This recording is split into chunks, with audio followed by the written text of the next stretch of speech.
Hey, what's up? This is Chosen. Happy Monday morning. Time to get a video out there and kick things off for your week. We've got a lot of things to talk about. Not only some of the balance changes coming to a lot of champions that I have and use on my account that I have not given my thoughts on yet. So I'll cover that real quick. And then we've also got to get the paths on the new Path of Light plugged into the offer calculator and talk about if this is worth it. They're selling some of the points, obviously, so we'll dive into to taking a look at all of these different events going on in the game to get you full context as we head into starting the week for Raid Shadow Legends. So let's get into it. Huge shout out to Bloodline Heroes of Lithis for sponsoring today's video. New legends will be born, and you can try it for free with the links provided below. Now, Bloodline Heroes of Lithis is a new mobile game hitting the scene as a Western fantasy with full 3D graphics, providing a great mobile experience that has easy controls on a vertical screen. Now, I know a lot of you on this channel are going to be into checking this out because Bloodline is going to feature a unique spin on the RPG gacha gameplay with the Air system that they are introducing. You will be able to pursue collecting a variety of legendary champions and pass on your powers to heirs in a fantasy world. Full control over choosing your path to make your house stronger by merging bloodlines with light sim gameplay that enables building your own kingdom and economy. This game is right up our alley here on the channel and worth checking out since it's free to do so. And also make sure to use the gift code provided below because there you will be able to obtain a random bloodline with rewards worth $20, including one champion, 100,000 gold, and 100 diamonds. Now, let's get back to the video. New legends will be born.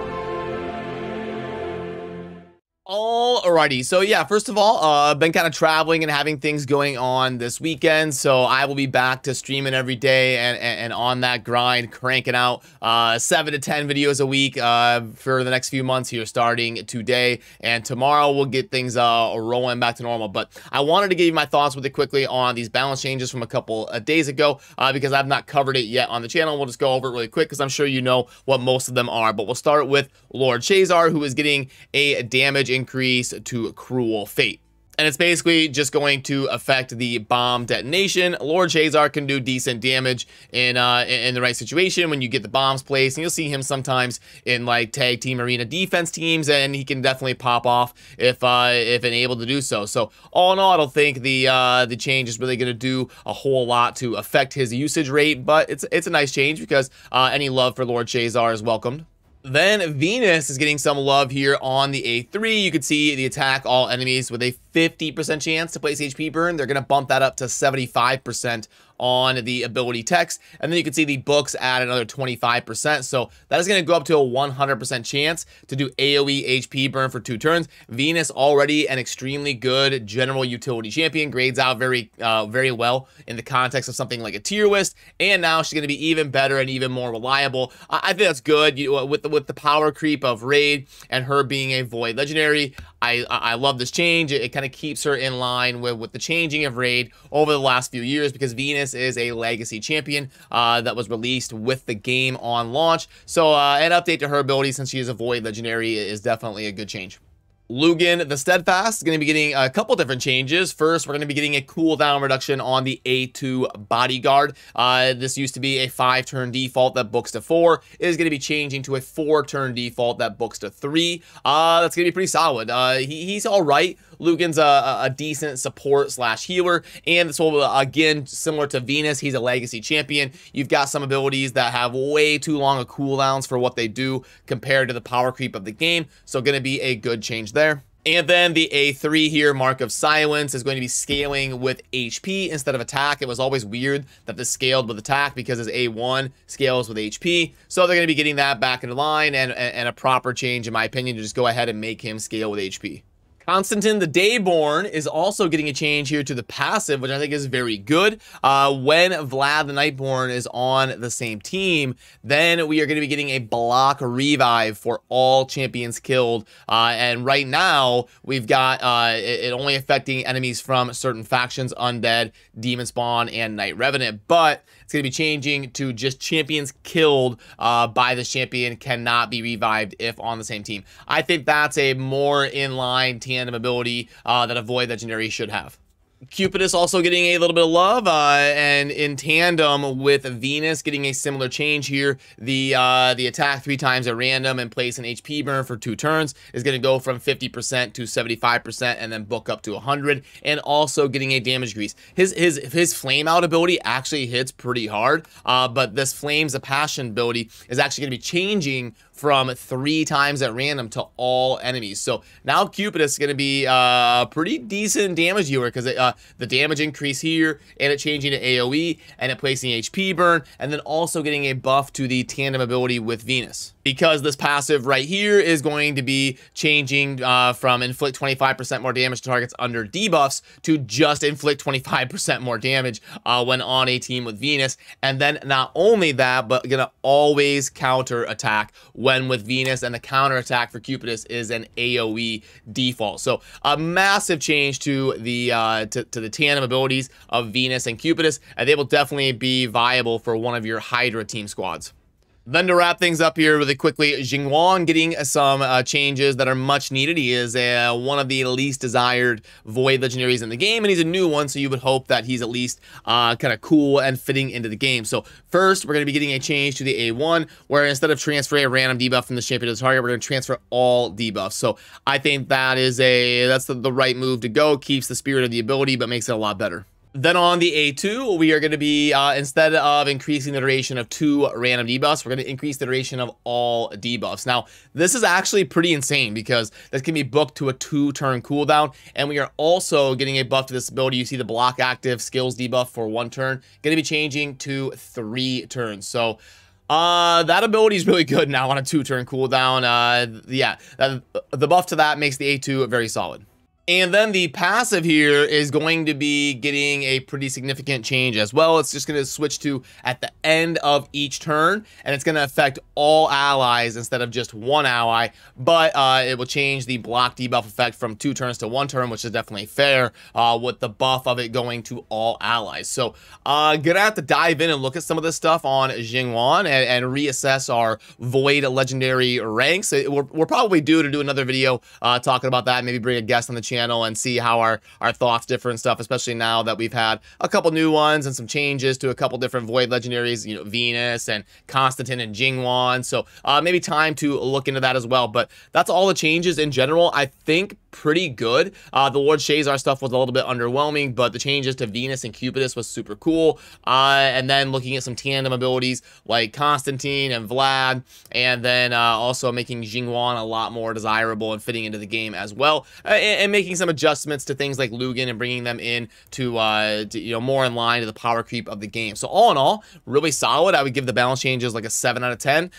We just need a lot more of these things to happen. We need more champions affected by them, more epics, more rares, more robust balance changes for how rare they are. We only get stuff like that about every 3 months or so, 3-4 months. We have some big long droughts in terms of balance changes pretty often, so it would be nice to see them either A, be more often, or B, be a lot more robust with a lot more champions included. But all in all, for the ones that I saw, I'm on board and I like them for the most part.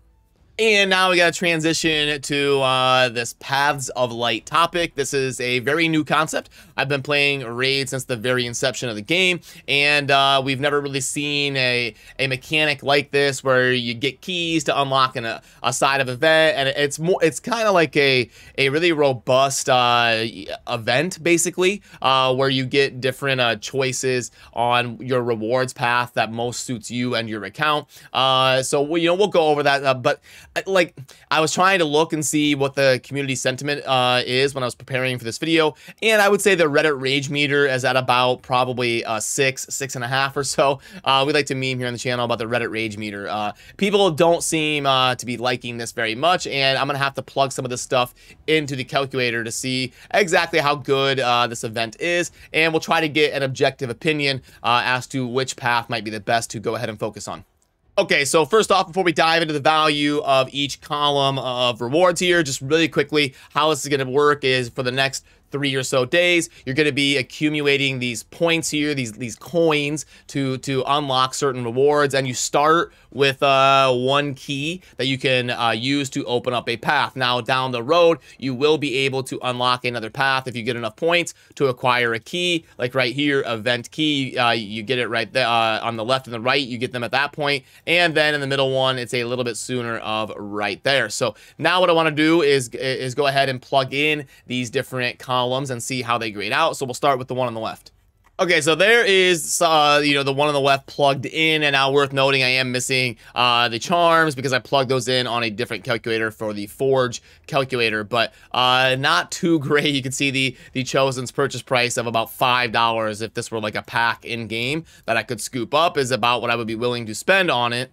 But important to keep in mind that for like a super new player or something, the chicken would be a lot more valuable. So maybe for a new player, I would go with the path on the left because they are also worth different points, the different columns here. You can see the one on the left, a little bit more realistic to get to as opposed to the other ones on the right. Some of these take a little bit more. So yeah, if you're a new account, I would probably go with the one on the left, and because the coins you need is a little bit less, and the chicken would be a lot more valuable for you.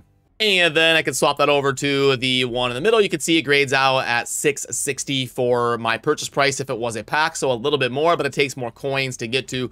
And also, I think these rewards are shaking up to be a little bit disappointing. I mean, 50 energy, and then 75 down here. The final at 9,600 is only one legendary tome. It's not even like 2 or 3 or anything. So yeah, I say kind of underwhelming in terms of something I would really be excited to focus on. But so far, the middle one, a little bit more, but does take a little bit more coins. Now let's do the third and final one and see if it's more than 660. Then we've got the one on the right plugged in. But like I said, I couldn't do the Forge charms because I have a different calculator for that. And then also the core hammers and the speed glyph. So I would think that those things that I'm not able to plug in on my like pack calculator thing would put the one on the right over the top. I would personally definitely go for the one on the right. I think that's more suited towards an end game player. You get the void shard at the bottom if you're able to get there, and it's a little bit cheaper than the one book. And you also get the speed glyph, the core hammers, some charms, and some things to work with. So personally, I'll be going with the one on the right. I think a beginner should go with the one on the left. But all in all, definitely a little bit disappointing. In terms of designing a whole new mechanic, I could put away the offer sheet that didn't end up being as much use as I thought it would be. But anyway, the Path of Light, like introducing a whole new system to the game. All in all, I like the idea and the concept of giving players a choice on their path for events and the rewards that they want to go after and prioritize.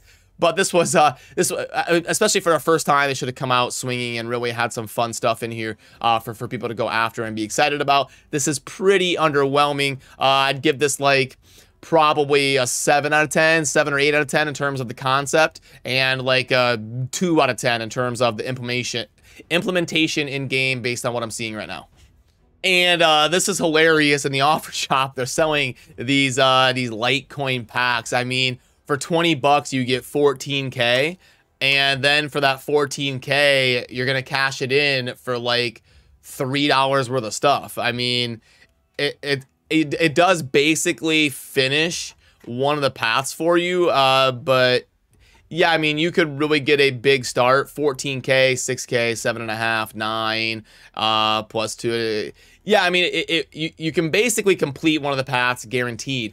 But you're not even like $20 for finishing. So the way these should have been structured, there's just no way this makes sense in my opinion. This should have been $5 and $10. These need to be literally half price compared to what they are. 5 and 10 is what they should have been, and even then I would have been like, I don't know about that. But yeah, the way that it's currently structured is just not going to cut it in my opinion. But let me know what you think about it down below. And this video is already kind of going a little bit long for a Monday kickoff video, but you want to make sure and focus on all of your stuff, like getting your arena in order. The Hydra is going to reset soon. There's no CVC this week, and make sure you're getting your account up and running. Your clan quests and all of that, and we will be back to normal here on the channel and cranking out tons of stuff and streaming tomorrow and getting back on track here. So as always, thanks for watching. Have a great start to your week, and I will see you soon. Peace.